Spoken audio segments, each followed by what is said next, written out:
Where do you think Califorgilicious as a podcast would be the best as far as cities go? Which city would you associate this podcast with? I'm not sure what I was associated with, but when I started exploring and getting to know your brand, and I think you said something about road trips at one point. Roswell, New Mexico popped into my head immediately. Spotlight, be my witness. Only light left in the sky. Shouting hallelujah to that podcast in the night. You get your awesome stories and your midlife crisis too. Say the world got saved, y'all, when they added something new.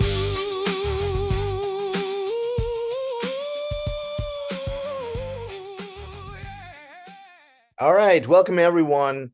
Here is another amazing episode of Califorgilicious Spotlight. Here with me, Eleanor from New Jersey, right? Straight from New Jersey. How are you feeling, Eleanor? Welcome to the show. I'm not sure I've ever really introduced myself as only being from New Jersey, only because I am originally from New York City and I'm so close to the city. But I love that, especially because summer is coming and summer in Jersey is just so much fun. I'm super excited for it. So you would rather say you were a 212 girl or a Jersey girl? Well, I'm a 917 girly. But no, I think I become more and more Jersey every day, to be honest. I do most of the time prefer to stay on my side of the Hudson River, just quieter. But we don't have as good food, museums, things like that. So while I do enjoy the quiet over here in Jersey, sometimes, my heart just brings me back to New York City. Oh, I bet. How often do you visit New York City?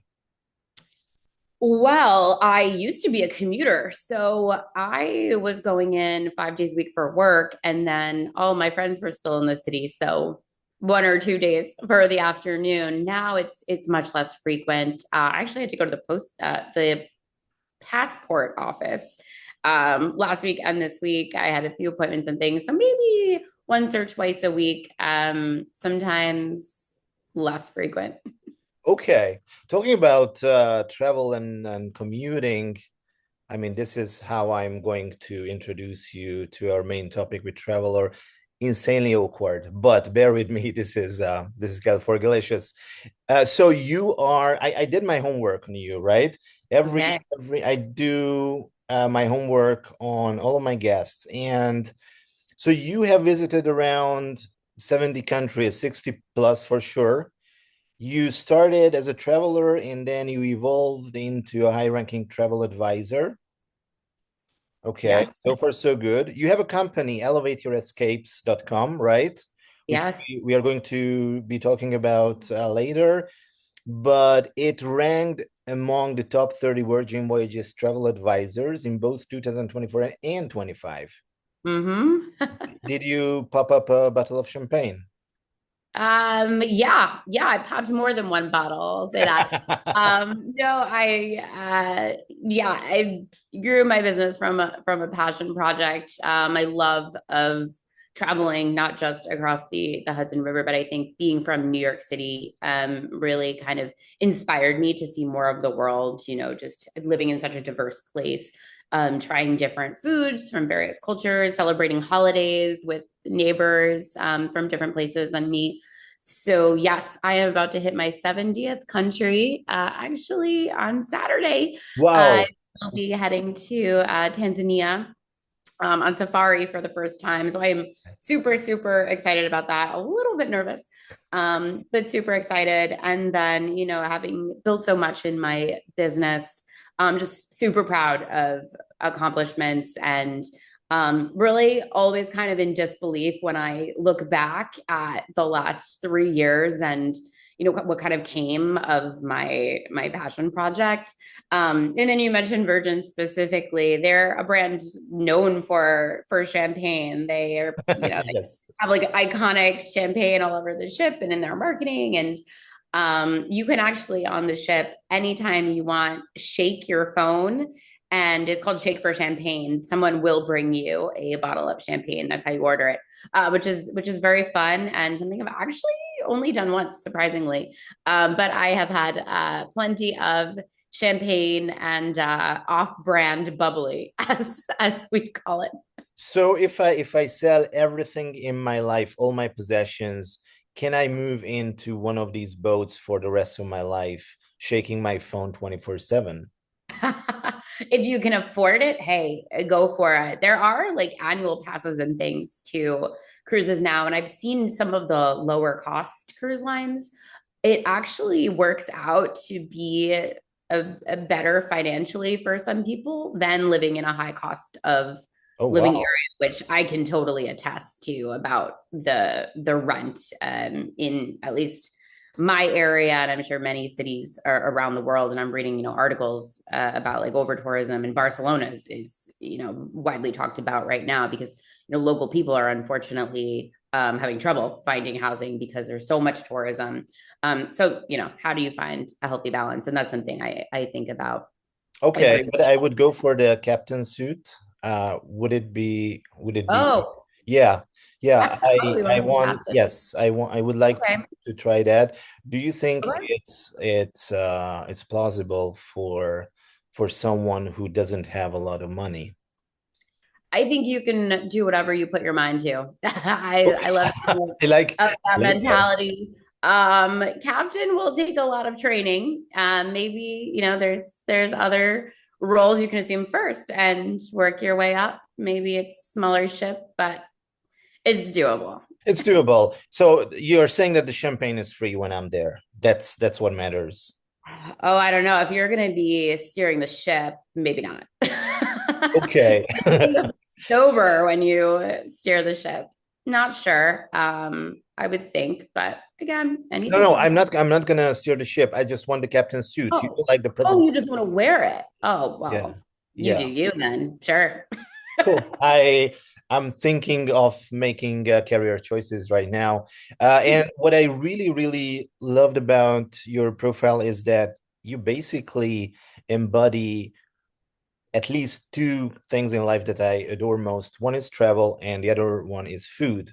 So you're a foodie as well, and I've read that you also do this foodie traveling, like in your business profile. If I'm not mistaken, there is this foodie profile, and you visited Maido, and you Uh-huh. visited Central in Lima, which was ranked the best restaurant in the world at the time. So how does it feel to did you say did you tell the waiter that, yeah, this one is not really it didn't you didn't manage to how did it feel? No, I would say yeah, because everything that I ate was absolutely incredible, being at, the number one restaurant ranked in Mm. the world. So this was I think 2022. And funny enough, when I made the reservation, Central was ranked number two. Mato was somewhere around eight. And then you have to book these reservations far in advance. By the time I had booked and my trip to Lima came about, Central had actually moved up to number one on the world's Wow. best restaurants list. So I was super, super excited. I had to score these reservations. And actually I realized that one of the reservations that I made, or the reservation to Central specifically, was for a day after it should have been in my plans, and I extended my trip by a day to make sure that I went to Central. It was absolutely incredible. Also interesting, I was solo, and I feel like the restaurants took really, really great care of me. I mean, in Central, I'm convinced I had the best restaurant in the plate, at best table in the restaurant, and Wow. it was just such a nice experience, such a journey through the food, because it actually the story takes you through different regions of Peru and different foods you find at various elevations, which was super cool. So then actually a couple days later, I went to Mado, which is now ranked the #1 restaurant in the world. Wow. What I do like about that list, and it's based on however these judges go into restaurants at various points and their experiences, but a restaurant can only hold the #1 space one time for 1 year, and then they're off the list. So it's not like, one restaurant that's absolutely phenomenal, amazing, incredible can dominate and hold that #1 spot forever. So I think it does give other opportunities and other chefs and like the advancement to be the #1 spot, #2, #3, and so on. And I look for all of those types of experiences when I travel. But I'm not always going to like the top restaurants because obviously they're super expensive and a little buttoned up. And I'm more of a casual girl a lot of times. I do look for street food, foodie experiences. I personally really love to take food tours. I travel solo a lot, and it helps me honestly just kind of interact with people, whether that's Yes, the guide yes. or the other travelers. So that's honestly primarily why I enjoy the food tour so much. But I also really appreciate when the guides can take us to some of their favorite local spots or places that we never would have found on our own. And in some countries, in some cities, so food tours can be a little, expected, right? You go to the hot spots. That was sort of my experience in Prague. I felt as though if I really did the research, I could have pieced together a very similar tour on my own. But in places like Vietnam, where I just was, I did a food tour in Hanoi. I did another one in Saigon. These carts and things that we were walking up to, they're not marked, so I never would have found them. And then Oh yeah. restaurants, even restaurants are a little tough to find because the difference in the language and the characters, and again, not a lot of things are marked either. Right. So I really really enjoy that. And then I also, another tip, I always look at the Michelin guide, but I specifically filter for their Bib Gourmand distinction, which means really great flavor, great quality food Uh-huh. at really nice value. So I've had incredible meals, some street food, some smaller restaurants that are super affordable for absolutely fantastic food. One of my favorites and top of mind, I've actually been there a couple times, is the Taj Mahal Bosnian restaurant in Dubrovnik. Yeah. Dubrovnik can be pricey because it's become a tourist haven, honestly. But this restaurant just serves like really fresh, quality, seemingly home cooked food at a very affordable price. It's amazing. And I am with you on that. I think local restaurants or local food is amazing. Uh, According to my notes, one of your favorite cities is Athens in Oh Greece. yeah, All right. So I love this. I totally get it. When I went there, we somehow found this local restaurant. Actually, we smelled something extremely delicious and nice out of nowhere. So we just followed the scents, and we ended up sitting next to Greek fishermen and I don't know, maybe musicians, very local, very authentic people. And my friend, he can speak. He doesn't look Greek, but he can speak Greek. So they loved us, and we had loads of food.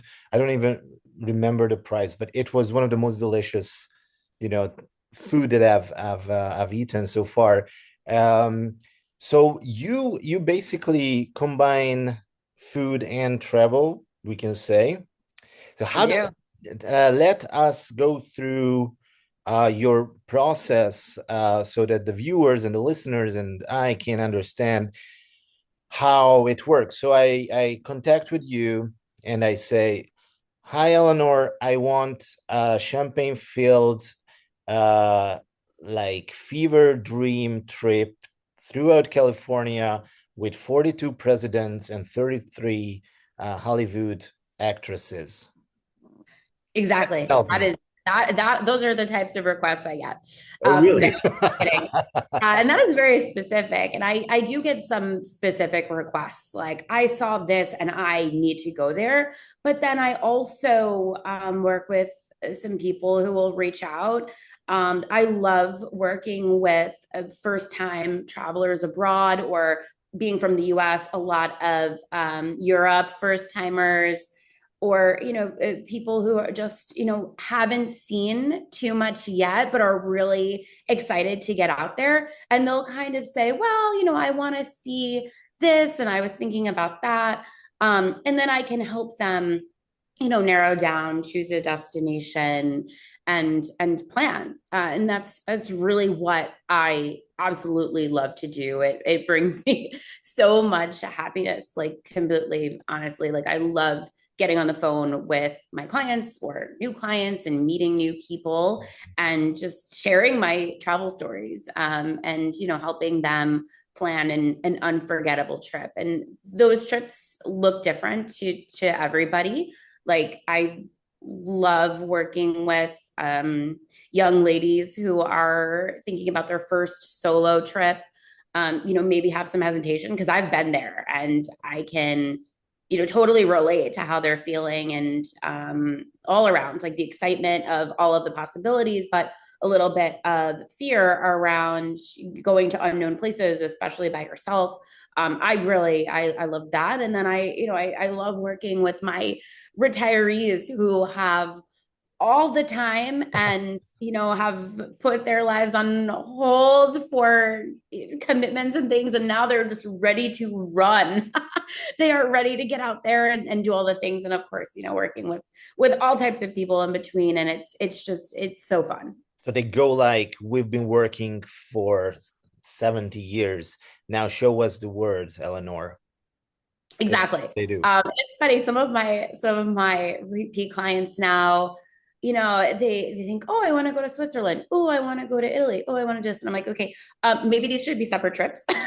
Yes, that's Right? it. Like maybe that's not try to like jam pack everything into one. And I see that, from folks who aren't very well traveled too, because they're thinking about, oh, I want to see the Tower of London and I want to see the Eiffel Tower and the Colosseum in Rome.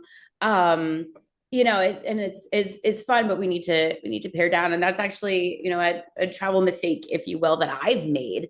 Even when I started traveling, and especially a lot of Americans, but also a lot of people all over the world have very limited time and limited budget.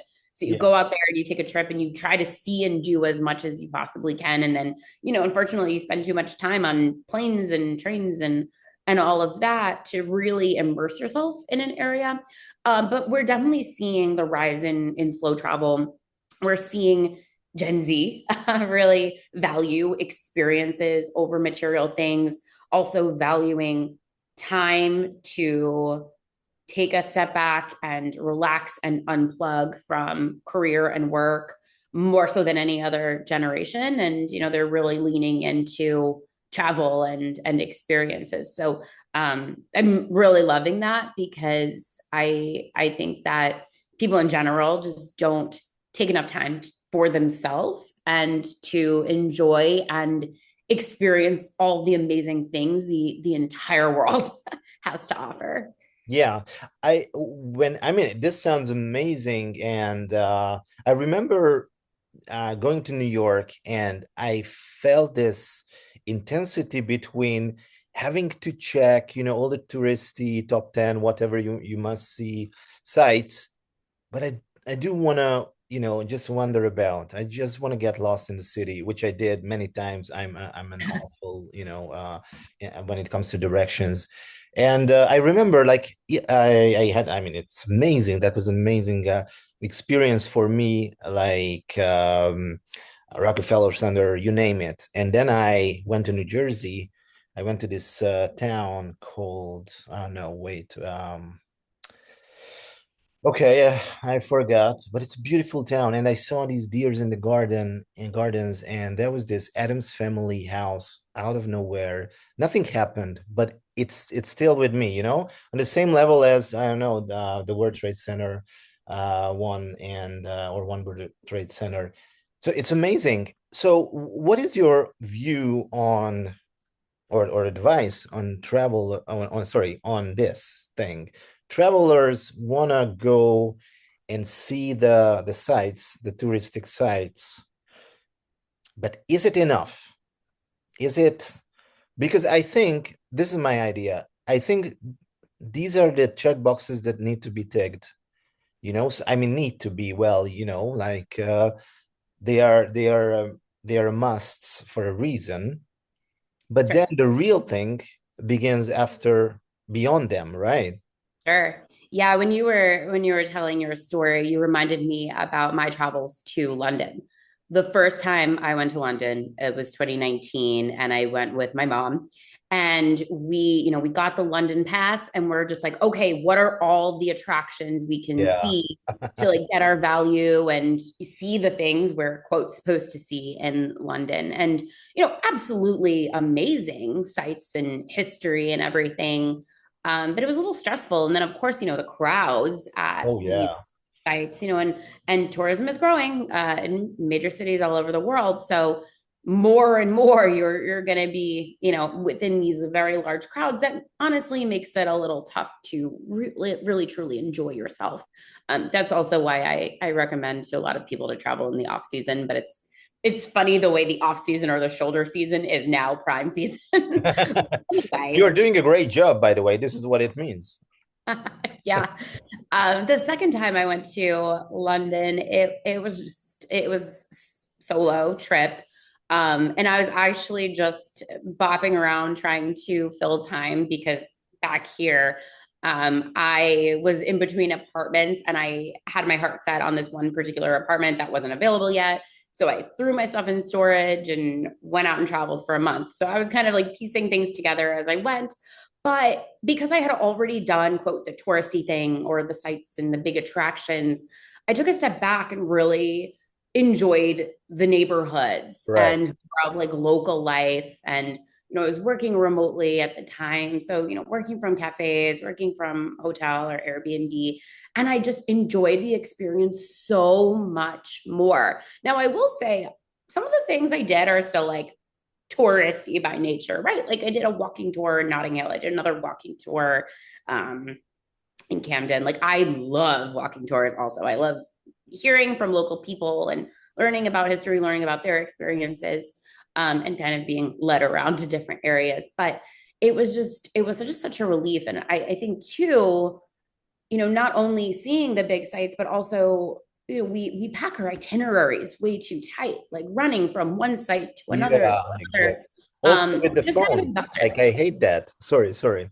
Yeah, no, you're totally spot on. So that's tough. And I've definitely had that experience once I could kind of settle into a destination more. I think it's getting tougher because a lot of different cities, especially Europe, is always top of mind because my favorite cities are in Europe. I'm traveling there multiple times a year, and I send a good portion of my clients there. And the season is just about to heat up right now. But the places that used to be local spots, well, you have one TikTok go viral, and it's no longer a local spot. I saw Oh, that it was in Penang, Malaysia, actually. I was on a tour, and there was this restaurant with this crazy, crazy line out front. And our guide was telling us, yeah, this blew up on TikTok, and it used to be a local spot. Do I think their food is amazing? uh-huh.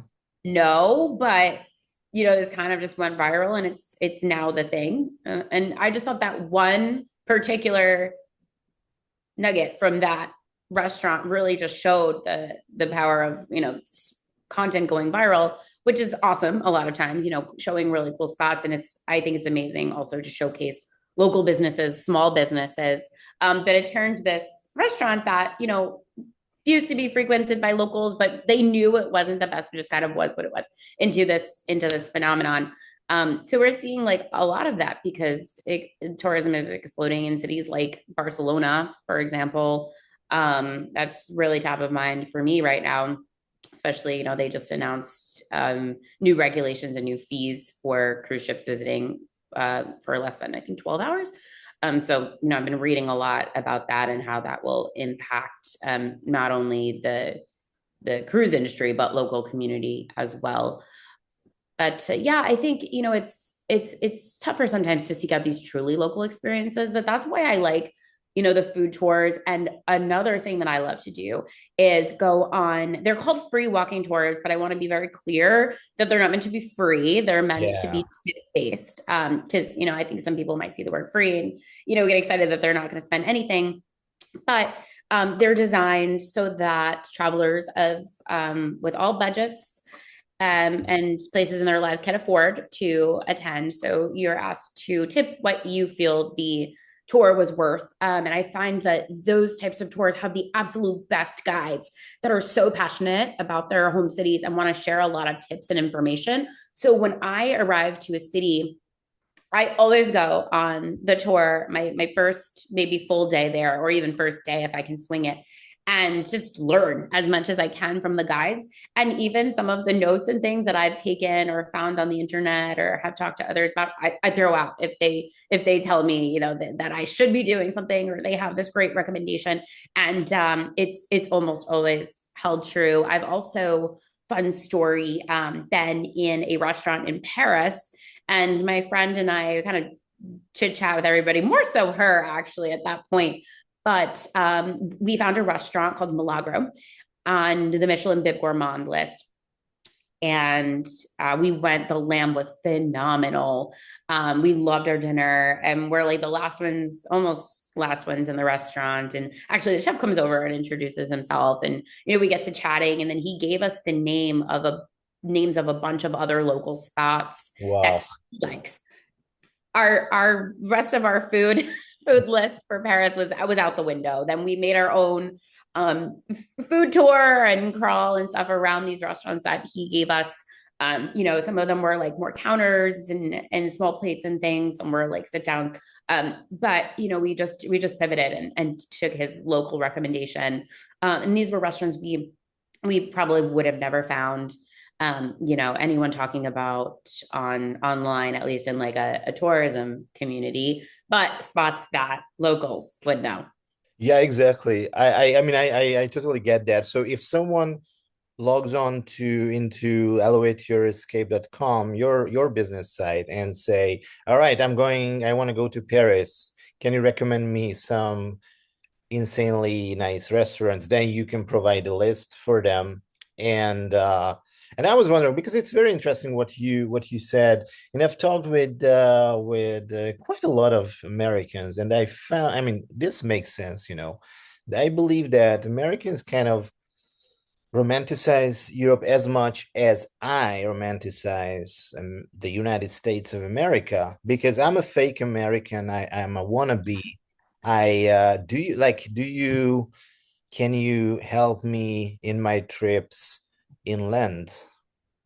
If I say I want to have a very weird, strange road trip on the West Coast, Yeah, you yeah. have a database of weird places for messed up clients.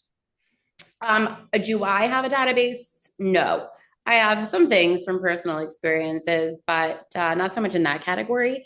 But what's cool about what I do is I partner with what's called destination management companies All right. who specialize in particular areas.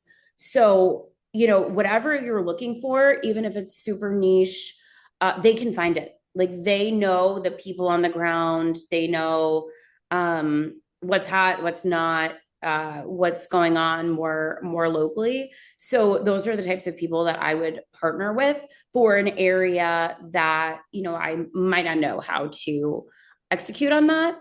Or if you wanted, let's say like a more seamless experience, like a type of package, right? Right. For a road trip, probably don't need that, but we'll be talking about, where should you stay, where should you eat, what should you do? Right. This sounds amazing. Talking about clients, what was the weirdest request that you've gotten from anyone that wasn't in the, Paris Eiffel Tower and Man, New York? I don't think I've had any requests that have truly surprised me. I have had requests for, again, European cities that aren't very close to each other. And the assumption is that it's, Yeah. super easy to hop. And it is, but you really do lose a lot of the day when you travel, right? Because you have to get to the airport, spend some time at the airport with checked bags if you're checking security, et cetera. And then by the time you take your flight, at least half your day is usually gone. So, I haven't had anybody ask for anything on it. It might come to me after we're talking and I It's can all right. It's all right. follow up on that, but I don't think so. I would say what maybe sometimes is a little bit disappointing is that a lot of the requests that are coming in are for the same thing. So while I know, like a Rome, like the back of my hand for travelers, I would love more requests that are different or more obscure or more offbeat, if you will. Because you might want to need more creativity in those plans, right?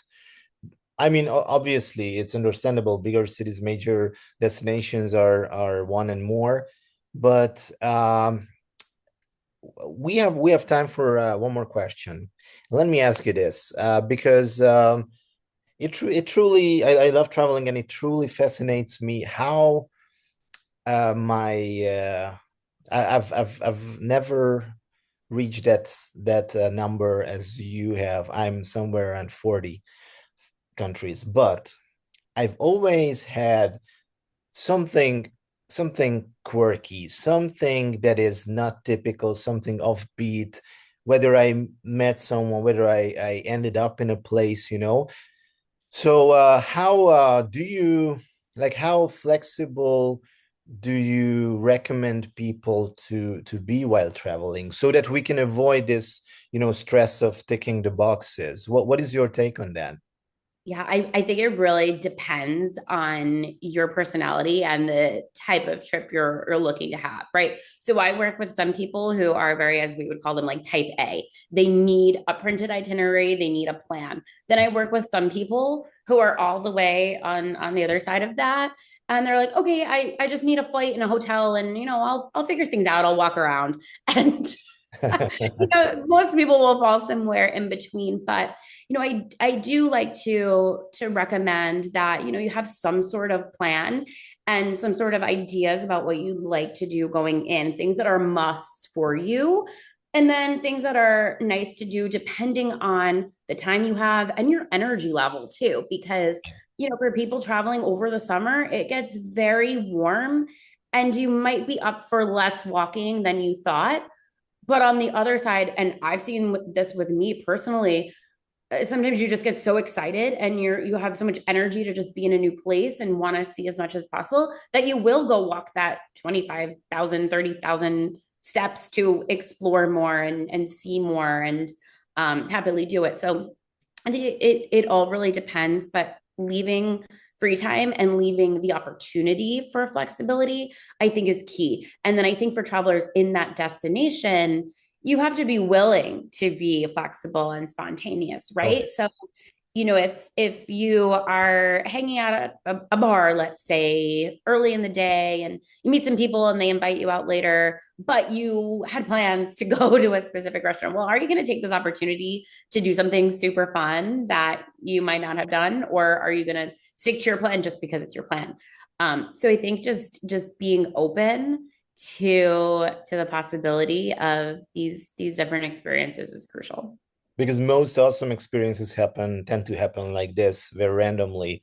And Totally. yeah, and I lied because I have one more question based on what we've been talking about. What is your impression of me as a would-be client or of the show? Where do you think Califorgilicious as a podcast would be the best as far as cities go? Which city would you associate this podcast with?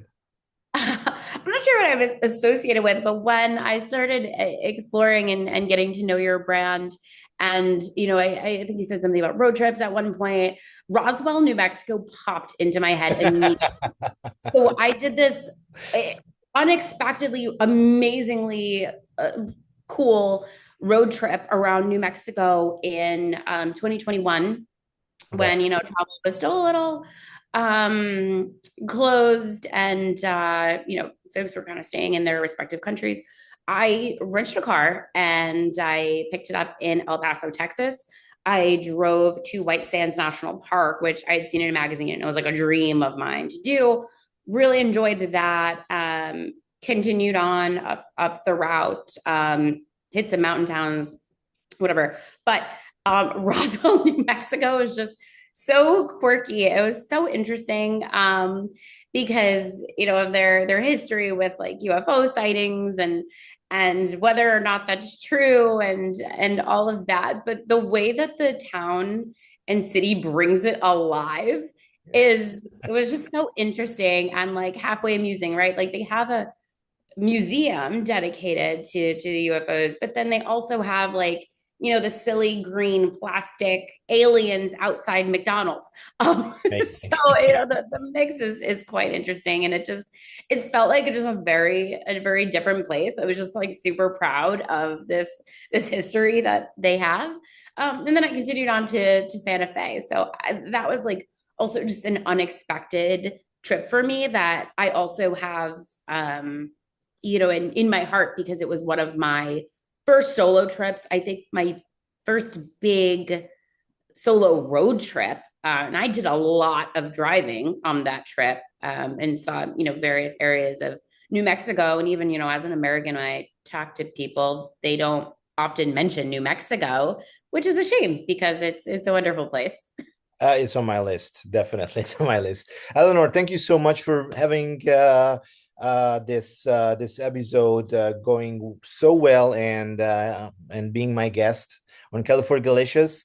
I hope you had a great time, and those who are listening or viewing this, please check elevateyourescape.com for getting an awesome road trip recommendation. And I wish you a great time in Tanzania. I've read that lions sleep 20 hours, so don't worry, a day. Okay. So don't worry.